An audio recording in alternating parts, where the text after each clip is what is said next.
Pandangan mayoritas orang miskin agar menjadi kaya adalah dengan belajar yang rajin, berprestasi, dan mendapatkan pekerjaan yang tetap.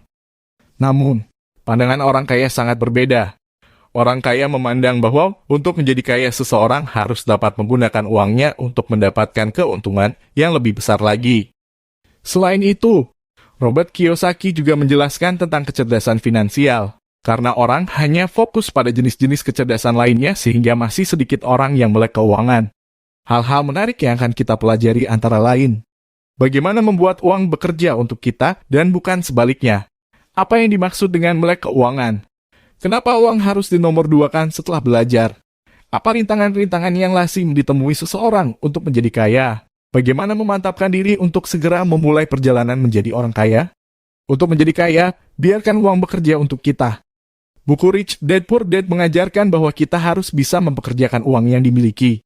Selama ini, kita hanya diperdaya oleh uang dan uang menjadi tujuan utama dalam bekerja. Namun setelah uang didapatkan, manusia belum dapat memberdayakan uang itu dengan tepat. Maksudnya, sebanyak apapun uang yang diperoleh akan habis begitu saja, tanpa ada yang dapat dikerjakan uang itu untuk kita. Menurut Kiyosaki, ini masih merupakan pola hidup orang miskin. Pola hidup orang kaya ditunjukkan lewat kemampuan untuk mempekerjakan uang sehingga bisa mendapatkan uang yang lebih banyak lagi. Walaupun penghasilannya pas-pasan, tapi mereka mampu mempekerjakan uang yang mereka miliki. Mereka itulah yang termasuk orang kaya.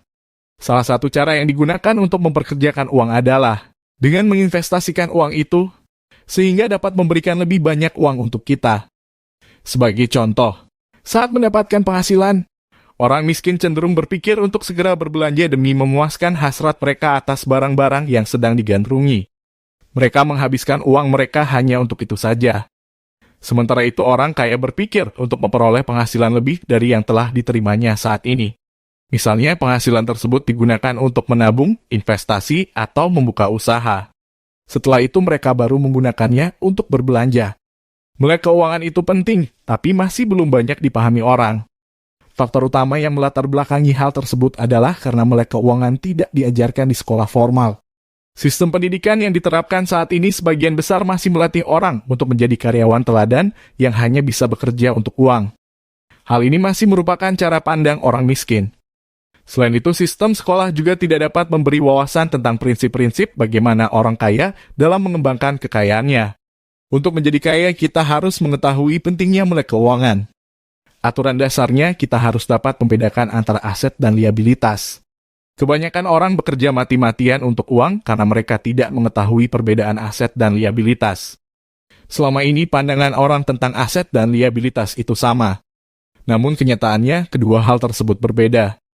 Aset adalah segala sesuatu yang dimiliki dan dapat menghasilkan pemasukan bagi kita. Sedangkan liabilitas adalah segala sesuatu yang dimiliki dan menjadi sumber pengeluaran. Jadi sebaiknya kita berusaha untuk semaksimal mungkin mengumpulkan aset dan menekan seminimal mungkin liabilitas yang kita miliki. Ada perbedaan antara orang kaya dan orang miskin dalam mengurus masalah keuangannya. Orang miskin menghabiskan gajinya untuk pengeluaran tetap, kebutuhan pokok, membayar kewajiban setiap bulan, dan biaya-biaya lain yang harus dikeluarkan karena kepemilikan liabilitas mereka. Di sisi lain, orang kaya memperoleh pendapatan dari bagi hasil sewa royalti dan laba. Itu adalah hasil dari aset yang mereka miliki. Orang kaya tahu cara menghadapi pajak lewat korporasi. Pada awalnya, pajak hanya dikenakan kepada orang kaya saja. Namun kenyataannya, pajak malah lebih memberatkan orang miskin dan orang kelas menengah. Hal ini terjadi karena orang kaya dapat berlindung dari pajak yang tinggi di bawah naungan korporasi. Korporasi ini memberikan keuntungan pajak dan perlindungan dari jeratan hukum sehingga harta kekayaan orang-orang kaya terlindungi secara legal. Jadi dengan mengetahui kekuatan korporasi, orang kaya memperoleh keuntungan besar dibandingkan orang miskin dan kelas menengah. Selanjutnya, untuk menjadi kaya, kita harus memiliki pengetahuan tentang 4 bidang keahlian keuangan untuk menjalankan usaha korporasi dengan baik. Pertama adalah pengetahuan tentang akuntansi. Orang kaya harus mengetahui setiap arus uang masuk dan keluar secara mendetil dan menguasai prinsip laporan keuangan perusahaan dengan baik. Apabila kita memahami hal ini dengan baik, kita dapat memakainya untuk menganalisis kekuatan dan kelemahan usaha apapun yang dilakukan. Kedua adalah pengetahuan tentang investasi. Hal ini berhubungan dengan cara dan strategi yang digunakan untuk mempekerjakan uang yang kita miliki. untuk menghasilkan uang yang lebih banyak lagi. Pengetahuan ini akan terasa seiring dengan pengalaman dan juga dari kemauan untuk belajar dari pengalaman orang lain. Ketiga adalah keahlian dalam memahami pasar. Kemampuan ini sangat penting agar kita tidak salah dalam melakukan sebuah bisnis.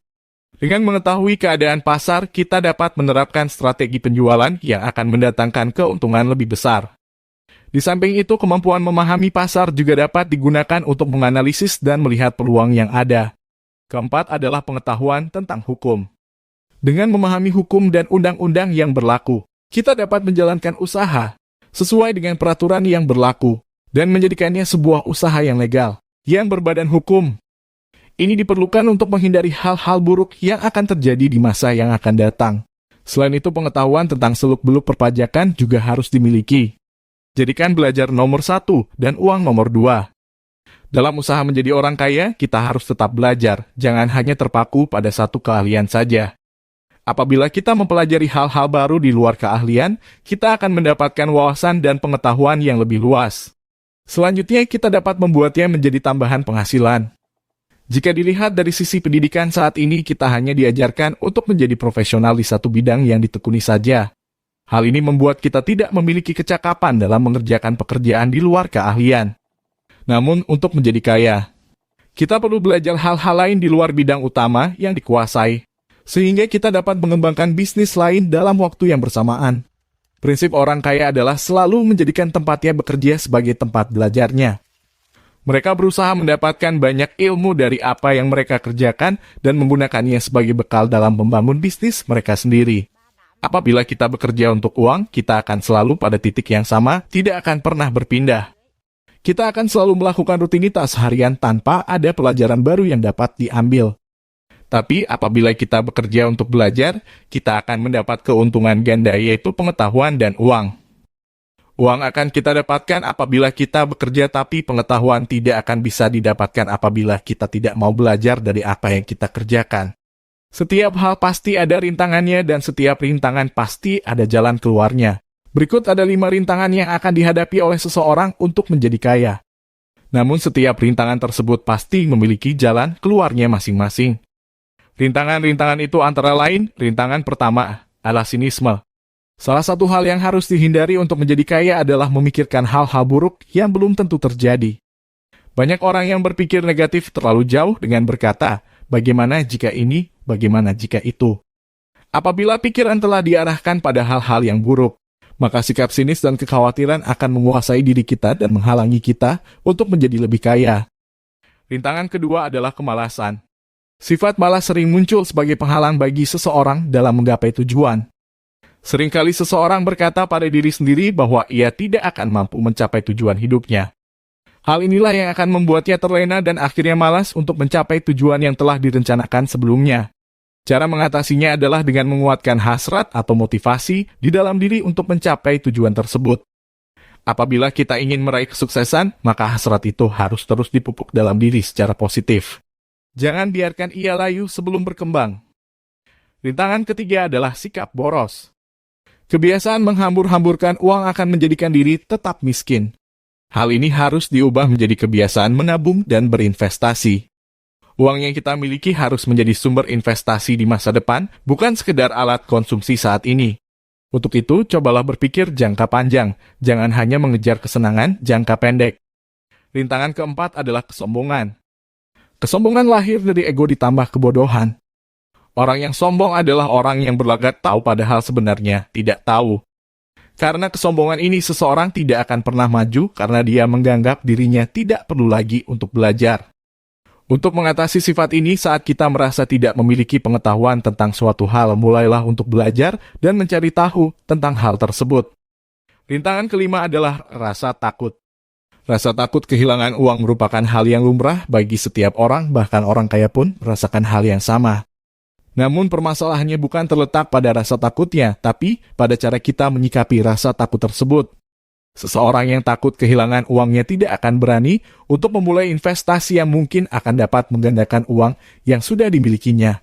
Jadi mulailah berpikir untuk mengambil risiko yang akan membawa kita kepada kemenangan, yaitu menjadi lebih kaya dan memiliki lebih banyak uang dibandingkan apa yang telah kita miliki sekarang. Jangan biarkan rasa takut menguasai diri. Jangan menunda-nunda, segera raih tujuan dengan memulainya. Hal yang perlu segera dilakukan untuk mencapai tujuan adalah dengan memulainya. Apabila ingin menjadi kaya, maka mulailah berusaha.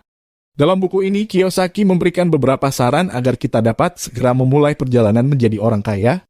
Pertama, bangun semangat untuk mencapai tujuan. Temukanlah sebuah alasan yang membuat diri kita bersemangat untuk mencapai tujuan yang telah dicita-citakan. Apabila diri kita tidak memiliki alasan yang kuat, pasti akan sulit untuk mencapai tujuan tersebut. Kedua, jangan puas hanya pada satu keahlian saja, tapi carilah keahlian lain yang dapat dikembangkan untuk menambah jumlah uang. Ketiga, disiplinkan diri terlebih dahulu. Berinvestasilah terlebih dahulu, lalu bayarlah kewajiban yang ada. Jangan habiskan uang untuk pengeluaran-pengeluaran yang konsumtif. Keempat, ambillah inspirasi dari orang-orang yang telah berhasil. Carilah orang yang telah berhasil di bidang yang sama dengan kita. Ketika bekerja, kita dapat membayangkan diri kita adalah orang tersebut. Apabila menghadapi kesulitan, pikirkanlah hal apa yang akan dilakukan oleh orang itu untuk menyelesaikan kesulitannya. Kelima, jadilah orang yang pemurah. Berbagilah kepada orang lain dari sebagian hasil atau keuntungan investasi yang telah didapatkan. Ingatlah bahwa siapa yang memberi nanti akan menerima.